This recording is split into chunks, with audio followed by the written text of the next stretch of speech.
Hello बच्चों, आज हम chapter 11 the P block elements के बारे में डिस्कस करेंगे। इसके पहले हमने एस ब्लॉक एलिमेंट्स के बारे में डिस्कस किया था। तो पी ब्लॉक एलिमेंट्स क्या होते हैं? जैसा कि एस ब्लॉक में हमने क्या पढ़ा था कि अगर किसी एलिमेंट का आउटर मोस्ट का जो इलेक्ट्रॉन होता है, आउटर मोस्ट शेल का, वो अगर लास्ट इलेक्ट्रॉन क्या कर रहा है, अगर एस ऑर्बिटल में एंटर करता है तो वो एस ब्लॉक का एलिमेंट होता है। वैसे ही पी में होता है, अगर किसी एलिमेंट का लास्ट इलेक्ट्रॉन पी ऑर्बिटल में फिल है तो वो किस ब्लॉक का एलिमेंट होगा? पी ब्लॉक का एलिमेंट होगा। ठीक है। ग्रुप 13 to 18 के जितने भी एलिमेंट होते हैं वो किस में आते हैं? पी ब्लॉक में आते हैं। हम 11th क्लास में सिर्फ 2 ही ग्रुप पढ़ेंगे, ग्रुप 13 एंड 14। 15 to 18 जो है हमारे 12th के सिलेबस में दिया गया है, तो हम 12th में इसको डिस्कस करेंगे। ठीक है। तो अब बात करते हैं एलिमेंट्स ऑफ ग्रुप 13। हम फर्स्ट ऑफ ऑल पहले क्या पढ़ेंगे? ग्रुप 13 के बारे में डिस्कस करेंगे। इसमें 5 एलिमेंट्स होते हैं, boron, aluminium, gallium, thallium, indium. ठीक है। इसको बोरॉन फैमिली भी कहते हैं क्योंकि इसका फर्स्ट एलिमेंट जो होता है वो होता है बोरॉन। ठीक है। एंड इसका इलेक्ट्रॉनिक कॉन्फ़िगरेशन क्या होता है? जो इसके आउटर मोस्ट शेल में है इलेक्ट्रॉन, वही इसका इलेक्ट्रॉनिक कॉन्फ़िगरेशन होगा वैलेंस इलेक्ट्रॉन का NS2 Np1। ठीक है। इसकी वैल्यू कितनी होती है? NS2 Np1 होती है। इसका इलेक्ट्रॉनिक कॉन्फ़िगरेशन यही होता है। अब बात करते हैं इसके फिजिकल प्रॉपर्टी। इसकी फिजिकल प्रॉपर्टी फर्स्ट हेडिंग क्या है? Atomic radii. एटमिक रेडियाई जो होती है, जैसा कि हर ग्रुप में होती है, हमने बात की थी, ग्रुप में हमेशा आयनिक रेडियाई क्या होती है? अप टू डाउन जाने पर इंक्रीज करती है due to increasing of number of shell. But यहाँ पर एक्सेप्शन है। क्या है? Atomic radius of gallium is less than that of aluminium. जो गैलियम होता है उसकी जो एटॉमिक रेडियाई होती है वो एल्युमिनियम से क्या होती है? कम होती है, जबकि गैलियम जो होता है वो एल्युमिनियम से नीचे होता है। नंबर ऑफ सेल्स क्या होते हैं? गैलियम में ज़्यादा होते हैं बट एल्युमिनियम में कम होते हैं। फिर भी क्या होता है? रेडियस का डिफरेंस आता है इनके बीच। अब बात करते हैं सेकेंड हेडिंग की, आयनाइजेशन एंथैल्पी। आयनाइजेशन एंथैल्पी क्या होती है? किसी भी एलिमेंट को एक इलेक्ट्रॉन लॉस करने के लिए जितने एनर्जी की रिक्वायरमेंट होती है, यानी कि ज़रूरत होती है, वही उसकी आयनाइजेशन एंथैल्पी यानी कि आयनाइजेशन एनर्जी होती है। इसकी जो वैल्यू होती है वो ग्रुप में अप टू डाउन जाने पर डिक्रीज़ करती है, क्योंकि नंबर ऑफ शेल्स इंक्रीज़ कर रहे हैं, रेडियस इंक्रीज़ कर रहा है, तो इसी वजह से आयनाइजेशन एंथैल्पी की वैल्यू भी क्या होगी? डिक्रीज़ होगी। अब आयनाइजेशन एंथैल्पी डिक्रीज़ इसलिए हो रही क्योंकि नंबर ऑफ सेल्स क्या होते हैं? इंक्रीज़ कर रहे हैं, यानी कि रेडियस क्या हो रहा है? अप टू डाउन जाने पर इंक्रीज़ कर रहा है। जैसे जैसे रेडियस इंक्रीज़ करेगा, रेडियस क्या होगा? आउटर मोस्ट शेल में जो इलेक्ट्रॉन होते हैं वो क्या हो जाएगा? वो बहुत ही लूजली बाइंड होगा, क्योंकि न्यूक्लियस और आउटर मोस्ट शेल के इलेक्ट्रॉन के बीच का डिस्टेंस बढ़ जाता है, जिसकी वजह से इलेक्ट्रॉन के बीच जो फोर्स ऑफ अट्रैक्शन वर्क कर रहा होता है वो क्या हो जाता है? वो बहुत कम वर्क करता है। और इलेक्ट्रॉन क्या होते हैं? बहुत लूजली बाइंड होते हैं, जो कि बहुत कम अमाउंट की एनर्जी लेकर ही आराम से वो एलिमेंट इलेक्ट्रॉन को लॉस कर सकता है। ठीक है। तो इसी वजह से जैसे जैसे रेडियस इंक्रीज़ करता है, आयनाइजेशन एंथैल्पी की वैल्यू भी क्या होती है? डिक्रीज़ होती जाती है। ठीक है। अब बात करते हैं केमिकल प्रॉपर्टी की। First is reactivity towards air, यानी कि एयर के साथ रिएक्टिविटी क्या है? ये जो होते हैं एयर के साथ रिएक्ट करके क्या बनाते हैं? E2O3 टाइप का कंपाउंड बनाते हैं। ठीक है। ई यहाँ पर क्या है? Boron to thallium, means boron से थैलियम तक के एलिमेंट्स को यहाँ पे ई की जगह रखेंगे। ठीक है। फिर क्या दिया? Boron is unreactive in crystalline form. Boron जो होता है वो क्रिस्टलाइन फॉर्म में क्या होता है? अनरिएक्टिव होता है, मीन्स रिएक्शन नहीं करता है। Aluminium forms a very thin oxide layer on the surface which protect the metal from further attack. जो एल्युमिनियम होता है वो क्या बनाता है? एक पतली ऑक्साइड की लेयर बनाता है, जिससे क्या कर सके वो क्या प्रोटेक्ट करता है? मेटल की सरफेस को क्या करता है? प्रोटेक्ट करता है। ठीक है। फिर क्या दिया? From boron to thallium oxide acidic nature decreases, यानी कि जो 13 ग्रुप के एलिमेंट क्या ऑक्साइड बनाते हैं। अब इन ऑक्साइड्स का जो नेचर होता है, अप टू डाउन जाने पर बात करें अगर हम, जैसे क्या होता है? Boron oxide, aluminium oxide, gallium oxide, indium and thallium oxide, ये जो बनते हैं ऑक्साइड, इनका नेचर कैसा होगा? बेसिक होगा, एसिडिक होगा। तो हमने आपको पहले ही बताया था, पढ़ाया था जब एस ब्लॉक, तो बताया था मैंने कि जितने भी मेटल्स होते हैं उनके ऑक्साइड एंड हाइड्रोक्साइड जो होते हैं बेसिक नेचर के होते हैं। कैसे होते हैं? बेसिक नेचर के होते हैं।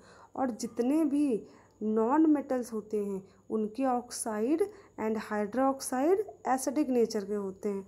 तो हमें पता है जो बोरॉन होता है वो कैसा होता है, नॉन मेटल होता है। एल्युमिनियम जो होता है वो तो मेटल्स होता है, गैलियम भी मेटल होता है, इंडियम थैलियम भी क्या होता है, मेटल होता है। ठीक है, तो जिनका ऑक्साइड होता है, ऑक्साइड यानी कि जिनका बेसिक नेचर होगा क्या होगा, अप टू डाउन जाने पर मेटेलिक प्रॉपर्टी इंक्रीज करती है। और हमने बात क्या की है, जो मेटल्स होते हैं उनके ऑक्साइड क्या होते हैं, बेसिक नेचर के होते हैं। तो ऑब्वियस सी बात है, अगर metallic property up to down जाने पर इंक्रीज कर रही है तो बेसिक प्रॉपर्टी भी क्या होगी, अप टू डाउन जाने पर इंक्रीज करेगी। यानी कि जो बोरॉन ऑक्साइड होता है वो क्या होता है, एसिडिक नेचर में होता है। एल्युमिनियम ऑक्साइड क्या होता है, एम्फोटेरिक होता है। गैलियम ऑक्साइड भी एम्फोटेरिक होता है। And indium and thallium oxide basic nature का होता है। इसका रीजन सिर्फ क्या है, इसकी मेटेलिक प्रॉपर्टी है। ठीक है, अब ग्रुप 14 देखेंगे। ग्रुप 14 में क्या होता है, 5 एलिमेंट्स इसमें भी होते हैं। First is carbon, silicon, germanium, tin and lead. ठीक है, टिन का सिंबल क्या होता है, SN होता है। इसका जो सिंबल होता है इसके लैटिन नेम से लिया गया, इसका लैटिन नेम क्या होता है, स्टेनम। एंड लेड का सिंबल क्या होता है, PV, इसका लैटिन नेम होता है प्लम्बम। ठीक है, तो बात करते हैं इस एलिमेंट का इलेक्ट्रॉनिक कॉन्फ़िगरेशन की। तो इसका इलेक्ट्रॉनिक कॉन्फ़िगरेशन जो होता है वो क्या होता है, आउटर मोशन का NH2 NP2। ठीक है, सबका क्या होता है, NH2 NP2। ये होता है इलेक्ट्रॉनिक कॉन्फ़िगरेशन 14 एलिमेंट का। ठीक है, 14 ग्रुप्स के एलिमेंट का। ये 4th A सब ग्रुप है। कौन सा सब ग्रुप है, 4th A सब ग्रुप है। एंड ग्रुप की बात करें तो 14 ग्रुप का एलिमेंट है। इसे हम लोग कार्बन फैमिली भी कहते हैं, क्योंकि इसका फर्स्ट एलिमेंट क्या है, कार्बन है। यानी कि जितने भी ग्रुप होते हैं उनके फर्स्ट एलिमेंट, P ब्लॉक के जितने भी एलिमेंट है उसके फर्स्ट ग्रुप का जो एलिमेंट होता है उसको उस एलिमेंट के नाम के फैमिली के साथ में डिनोट करते हैं। जैसे कार्बन है तो कार्बन फैमिली, अगर फर्स्ट ग्रुप का एलिमेंट ऑक्सीजन है तो ऑक्सीजन फैमिली, नाइट्रोजन ग्रुप का नाइट्रोजन फैमिली। ठीक है, ऐसे इसका नाम होता है। ठीक है, फिर बात करते हैं फिजिकल प्रॉपर्टी की, कि जो 14 ग्रुप के एलिमेंट होते हैं उनकी फिजिकल प्रॉपर्टी क्या होती है। तो फर्स्ट पॉइंट क्या दिया है, all elements of this group are in solid state. Means इस ग्रुप के जितने भी एलिमेंट होते हैं, carbon, silicon, germanium, tin, lead, जितने भी ग्रुप एलिमेंट्स होते हैं वो सब कैसे होते हैं, सब सॉलिड स्टेट में ही पाए जाते हैं। यानी कि सबका फिजिकल स्टेट क्या होता है, सॉलिड होता है। And second point is carbon and silicon are non metallic, germanium is metalloid, whether tin and lead are metals. यानी कि जो इस ग्रुप में कार्बन सिलिकॉन होते हैं वो कैसे होते हैं, नॉन मेटेलिक होते हैं। जर्मेनियम कैसा होता है, मेटेलॉइड।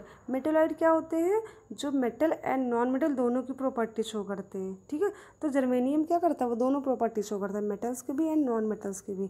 तो ये मेटेलॉइड होता है। Whether whereas tin and lead are metals, यानी कि जो टिन और लेड होता है वो क्या होता है, वो मेटल्स होते हैं। नेक्स्ट पॉइंट क्या दिया, boiling and melting point of this group elements are much higher than those of group 13 elements. यानी कि जो बॉइलिंग एंड मेल्टिंग पॉइंट होता है इस ग्रुप का वो क्या होता है, 13 ग्रुप के कंपेयर में बहुत ज़्यादा होता है। ठीक है, नेक्स्ट क्या दिया गया, नेक्स्ट है reactivity towards air. Means air के साथ जब ग्रुप 14 के एलिमेंट रिएक्ट करते हैं तो क्या बनाते हैं, जब ये फर्स्ट 14 ग्रुप के एलिमेंट्स कार्बन, सिलिकॉन, जर्मेनियम जब रिएक्ट करते हैं तो क्या बनाते हैं, ऑक्साइड बनाते हैं। ठीक है, अब ये जो ऑक्साइड बनते हैं वो कैसे होते हैं, वो मोनो भी होते हैं एंड डाई भी होते हैं। ये मोनो एंड डाई दो तरह के, यानी कि mono oxide and dioxide, दो तरह के ऑक्साइड का फॉर्मेशन करते हैं। ठीक है, 14 ग्रुप के एलिमेंट जब ये ऑक्सीजन से रिएक्शन करते हैं। अब इनके नेचर की बात करते हैं, इनका नेचर कैसा होता है। तो फिर इनका नेचर सबसे पहले हम समझ लें कि मेटेलिक और नॉन मेटेलिक प्रॉपर्टी। अगर हमको पता क्या है, कार्बन एंड सिलिकॉन क्या होता है, नॉन मेटल होता है। जर्मेनियम क्या होता है, मेटेलॉइड होता है। टिन एंड लेड क्या होता है, मेटेलिक नेचर का होता है।